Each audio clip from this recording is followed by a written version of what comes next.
Jeff and Sasham, there is a lot of excitement about this announcement that the Bronco and the Ranger are coming back. I have Todd Eckert here, and this is the Ford F-150. Of course, we don't have the other vehicles here for us to look at yet, but this is one of your top sellers. So what does it mean that the Ranger is coming back? Well, as you said, F-Series, F-150, and Super Duty, it's the best-selling truck in America for 40 years consecutively, and the best-selling vehicle, bar none, for 35 years. And Ranger coming back just now continues to widen our truck lineup. And of course, there's been a big following when we talk about Ranger and we talk about Bronco. People have wanted these vehicles to come back for quite a while. Why do you think that Ford decided now's the time? Well, exactly that. I mean, these are names, iconic brands in the industry, and it's our customers, especially on the Ranger side, truck customers, but also Bronco customers are asking for these vehicles to come back, and we're continually innovating, continuing to listen to our customers, and that's the reason why you'll see them in the future. Ranger in 2019, Bronco in 2020.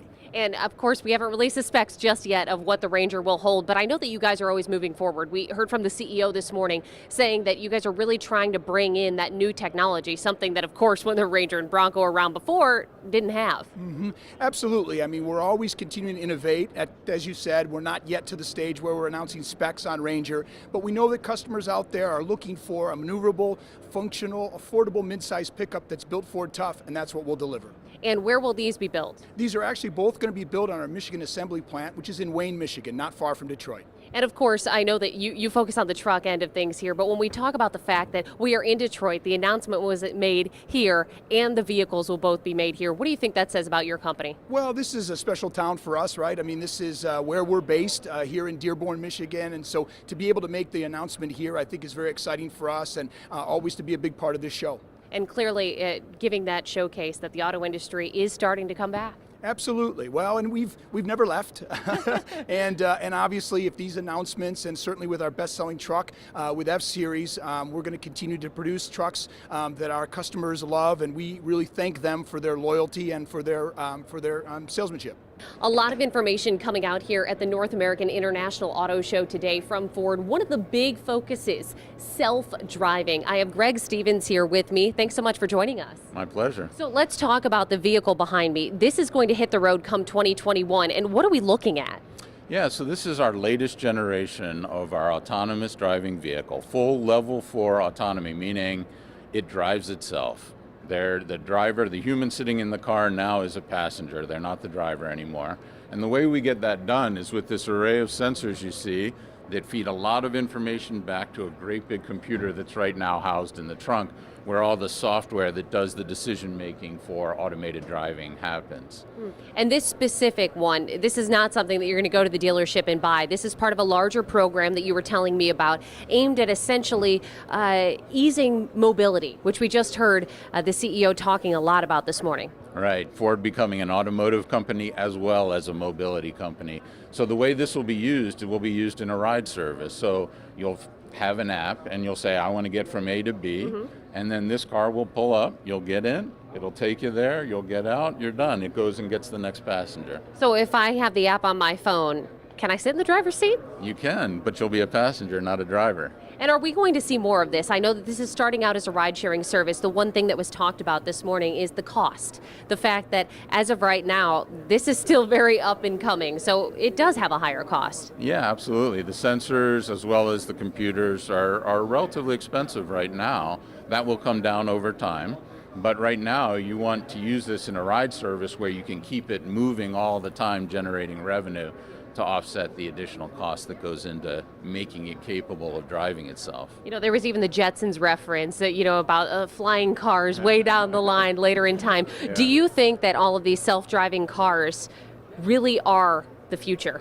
Absolutely, yeah. I mean, it's a revolutionary change. It really is exciting to be part of it. All the vehicles built to today have been designed to be driven by humans, and now we're designing them to drive themselves.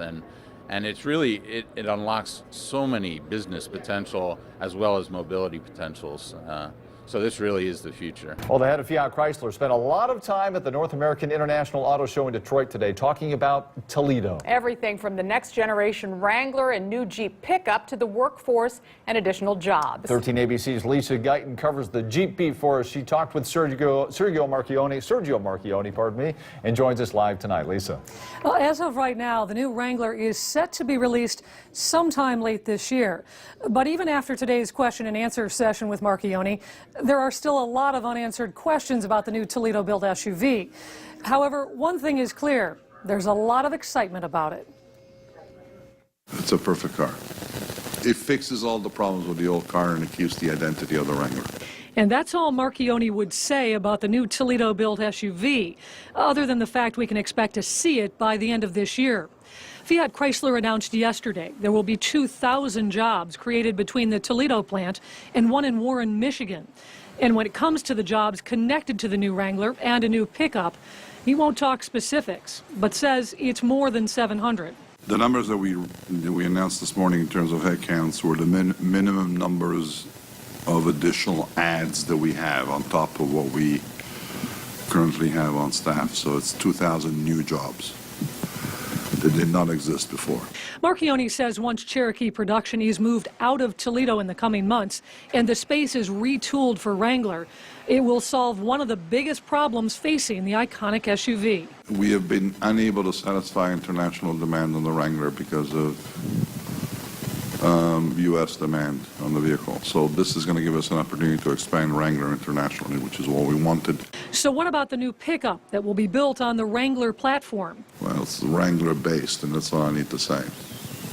People have been waiting for that vehicle for years. When it comes to the men and women who work at the Toledo Assembly Complex, Marchionne once again gave them a shout out for their dedication, going on to say the new production schedule should give them a bit of a break. Every time I've asked them, they've been on the piece. They've delivered well beyond anybody's reasonable expectations. They worked weekends, holidays, just to meet demand. I think they're going to get a reprieve now with this new investment coming on. At least the pace will slow down because the capacity will be there.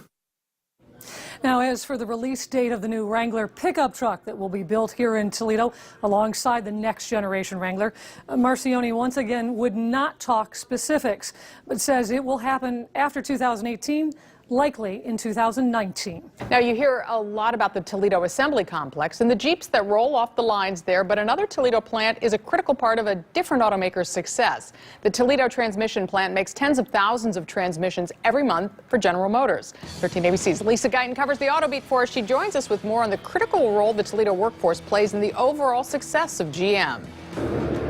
The Toledo workforce builds thousands of transmissions every day.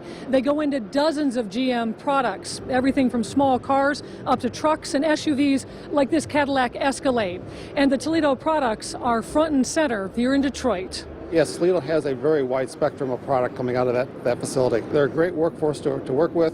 We get a very high quality product out there, which of course is important to our marketplace. Thousands of 6- and 8-speed transmissions are built in Toledo every day. That includes the transmission for the Corvette, full-size trucks like the Sierra, the Silverado, SUVs like the Yukon and Suburban, and cars like the Cruze and the Malibu. There are thousands of very tiny parts that are precisely put together. I mean, it's really a kind of a work of art that we do. And then to come today and to see all of the products that we put our transmissions in is really rewarding. Nancy Lobenthal is the plant manager, and she made the trip to Detroit today to see the Toledo products. I've been there now about 6 months. I'm really starting to get to know everyone. I had known them by reputation for years, and so it's really nice to have an opportunity to be part of their team. And the Toledo team just got a big boost. We've announced quite a bit of investment going in there. Obviously, any future products I can't talk about, but the large amount of investment that's going in is really indicative of our commitment to Toledo and to the Toledo workforce. The $670 million Toledo investment will mean expansions and job retention. But so far, no specific details about a possible new product line. It was just about 8 weeks ago now that we announced that we were investing $670 million in the plant. I always like to tell the plant 2/3 of $1 billion in the plant. And so that's really a testament to the commitment that General Motors has to the Toledo transmissions plant. So really good news, and more to come. The auto show opens to the public this Saturday. For all the information you'll need, get connected, of course, to 13abc.com. Here at the auto show, it's not just about the cars, it's what's up and coming. And I have Michael Barabee with me. He is actually the director of Vehicle Technologies Office in the Department of Energy. Thanks for joining us. Thank you for having me. So talk to me about this initiative and this study that you're working on. Well, we're really trying to look at with the fundamental disruption that's happening in transportation, in automotive, what are the energy impacts from that? There's a lot of great things, improve safety, improve accessibility that are coming, we believe, from changes in mobility, but there's also a lot of impacts on the energy side. So we're doing studies to really try to understand how will the vehicles change, how will people change their decisions about what type of trips they do, what services that they need to have, hopefully a more energy efficient future, as well as one that provides more mobility. And real quickly, what do you think some of the roadblocks are when you talk about moving forward? I know that cost tends to be one of those where people say, I simply can't afford the all-electric vehicle. Well, one of the things that we found really amazing in a study we just did is that when you look at the total cost, the vehicle, the amortization, but also the cost of your time, we actually showed that in many scenarios of the future, we could see a 25 to 50% reduction in the cost per mile. You might spend more on the actual vehicle or the hardware, but when you think about the time consumers get back, and as they say, time is money, we actually see there's going to be a decrease potentially, which is really part of what's driving this move to connectivity and automation. Well, thank you so much for sharing a little bit of that initiative. Of course, the Department of Energy working towards those solutions. It is a long-term plan, one that hopefully will impact you in the future. And as we move forward to the public portion of the North American International Auto Show, you have a chance to check it out. Of course, it opens to the public this coming weekend. In addition to all the beautiful vehicles on display here at the North American International Auto Show this year, people are really talking about the technology that's loaded into them. Everything from the entry-level cars up to the high-end luxury vehicles. I'm joined by Cliff Marriott here at the Cadillac display. And Cliff, there is a lot of technology in all these Cadillacs. There certainly is, Lisa, and great to see you again. Thanks for having me on. One of the greatest things that I think that Cadillac has done recently in my 20 years that I've been here is added a full display technology to their rear view mirror. It's actually a video rear view mirror. So they add another camera on the back of the car. You know, everybody's got a backup camera, right? Well, this secondary camera allows you to look at the mirror and take all the people that are behind you, all the pillars in the vehicle, even the roof disappears. So it increases your viewage rearward by 300%. How about that? What do you do? Obviously, there's a lot going on in these cars these days with all this technology. Does that make it more difficult, or have they simplified the system? Well, you remember how tough it was to turn from daytime driving to nighttime driving on your rearview mirror? So there's just a simple lever on the bottom of the mirror, and now it flicks from the camera is on and everybody is gone behind you. Or if you want to have that conversation and perhaps I'm behind you, you can look me in the eye, flick the lever, and we can have our conversation. You're like, oh, traffic's getting a little crazy, make me disappear. It's not good. Obviously, entertainment is a big thing for a lot of people. I mean, these vehicles are loaded full of entertainment and apps and all kinds of things these days. What can we expect to find in these cars? Well, Cadillac presented a system a few years ago, and it was called the Cadillac Q system. Q meaning the Cadillac user experience. Capacitive touch screen, it has proximity as far as reaching your hand. So it took a lot of, let's say, extra moves for a driver to keep your attention on the road out of the equation. So it made it safer. Now, what we've done now is even added the Cadillac collection, so more apps are available. And you know how so many people want to do different things in a vehicle?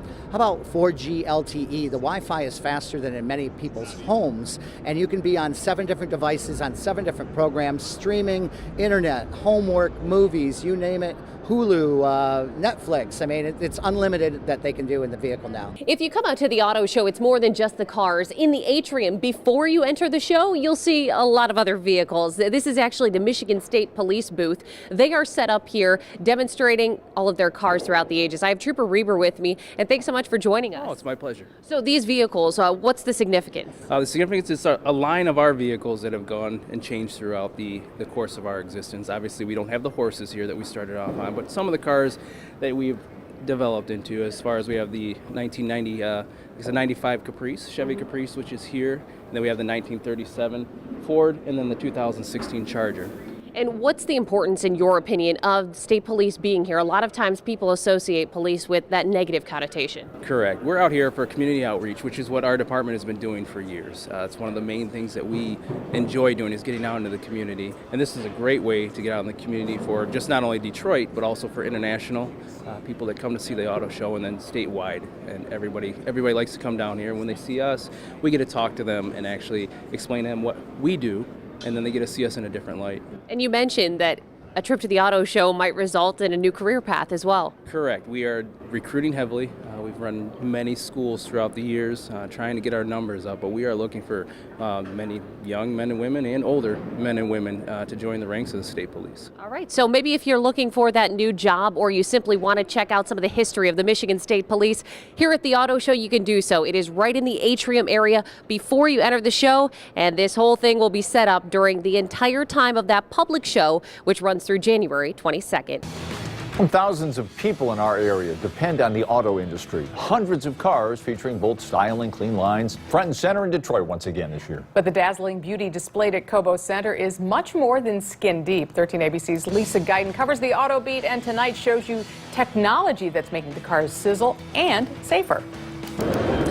In addition to all of the beautiful vehicles that are on display here at the North American International Auto Show, people are talking about the technology that's loaded into them, from the small entry-level cars up to the high-end luxury vehicles.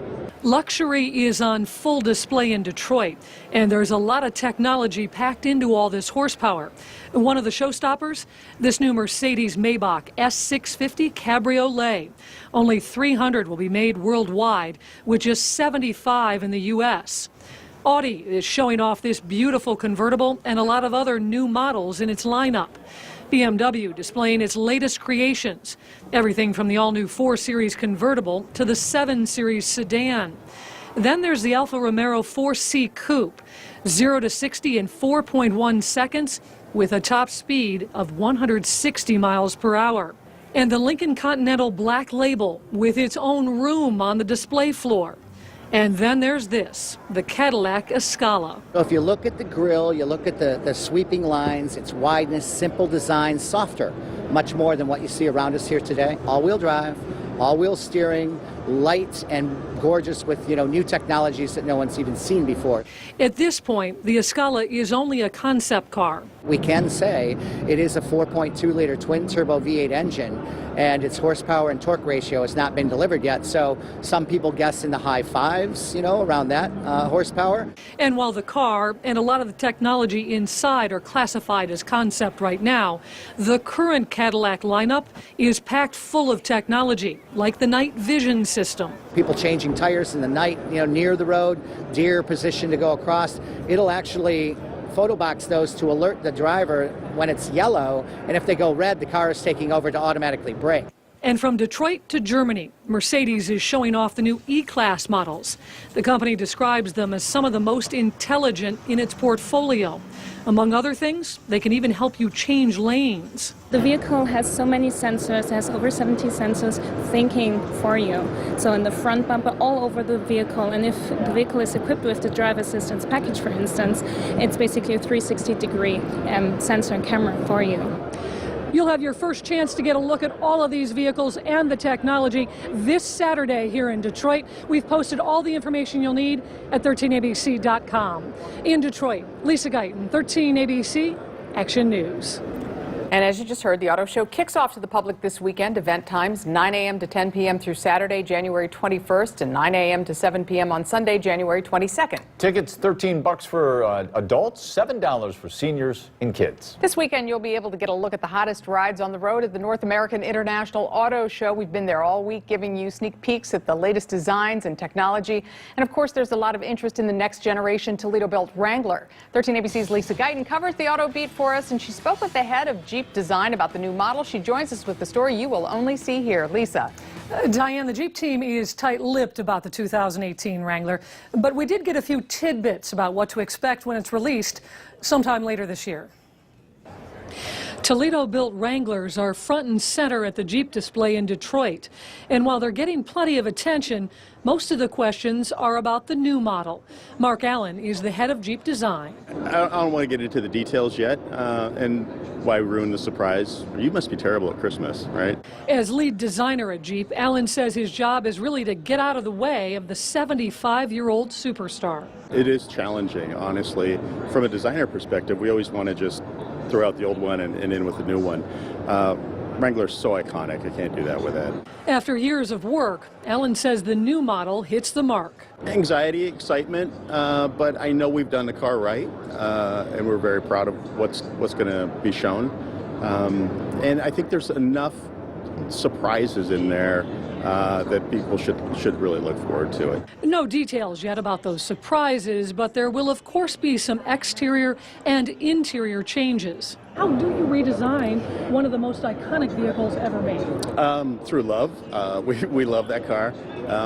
But the Wrangler's not perfect, and we just try to make big, long lists of things that need to be improved on it. At this point, we don't know what those improvements are, but we certainly got some hints. We think that the new Wrangler is going to pick up right where the current JK is in the marketplace and be an absolute hit. But, you know, improving on first and foremost, the capability. It's got to be the most capable vehicle. So we'll build on that, build on the refinement, build on a little bit of safety in the tech, and really just bring a more cohesive and comprehensive package to the marketplace. And Wrangler isn't the only new Jeep coming out of Toledo. A new pickup truck is on the way. We're excited that we're finally doing the pickup truck. It fills out Wrangler going from a single vehicle, the two-door, to the four-door, and now pickup. It's nearly its own little microcosm within the lineup, which that's fun. And the Toledo workforce is a big part of the more than 7 decades of success. How do they really make a difference when it comes to this vehicle? Because they bring your dreams to life. I think the biggest deal is they understand it, and the Wrangler takes some understanding. It's not anything else. The workforce that we have in Toledo is like none other in the world. Expect to see the new Wrangler later this year, and the Jeep pickup likely in 2019. Just a matter of hours, you'll get the chance to have your first look at the latest automotive designs and technology from all over the world. We have taken you to the North American International Auto Show all week, showing you everything from the Toledo-built Jeeps to the high-end luxury and concept cars. 13 ABC's Lisa Guyton covers the Auto Beat for us, and she joins us live with more. Lisa. But one of the best things about the auto show for Toledo is that our city has such a huge part in so much of what's on display in Detroit. This week we learned more about the new Wrangler and the Jeep pickup that will be built here. We were also able to see the dozens of GM vehicles that have Toledo-built transmissions in them. Here's a look back at what's ahead. The week started with a formal announcement about new jobs coming to the Toledo Assembly Complex as the plant gears up to make the next generation Wrangler. It's a perfect car. It fixes all the problems with the old car, and it keeps the identity of the Wrangler. Marchione also confirmed a new Jeep pickup is coming to Toledo. Every time I've gone into a meeting with Jeep distributors, Jeep customers, the first thing that they ask me is when are we going to roll out the Wrangler truck. The importance of the Toledo workforce to Chrysler's success was once again made clear. They work weekends, holidays, just to meet demand. I think they're going to get a reprieve now with this new investment coming on. At least the pace will slow down because the capacity will be there to try and deal with the much larger number of vehicles that we're forecasting for production going forward. Marchione also addressed President-elect Donald Trump's talk of tariffs on vehicles made in Mexico coming into the U.S. We are going to live through a period of uncertainty, and we are going to see, in my view, and we're going to see a period of adjustment from an absolutely unrestricted, unfettered access to goods and services on a global scale to one that has got as the dominant feature the protection of national interests. There were some lighter moments. If I ever start tweeting, shoot me. And as far as a potential Fiat-Chrysler merger, Marchione had a bit of fun with making it clear that's off the table. I was rebuffed and I gone back to my green tea. Nobody wanted to dance. The music stopped. We got other things to do. And from Jeep to GM, Dozens of the automaker's vehicles have Toledo-built transmissions, and another big investment is on the way to the city. It was just about 8 weeks ago now that we announced that we were investing $670 million in the plant. I always like to tell the plant $2/3 of $1 billion in the plant. And so that's really a testament to the commitment that General Motors has to the Toledo Transmissions plant. Now, the show opens tomorrow morning. It runs through Sunday, January 22nd. Tickets are $13 for adults, seniors and children, $7. Get connected to 13abc.com for all the information you'll need. Reporting live, Lisa Guyton, 13ABC Action News.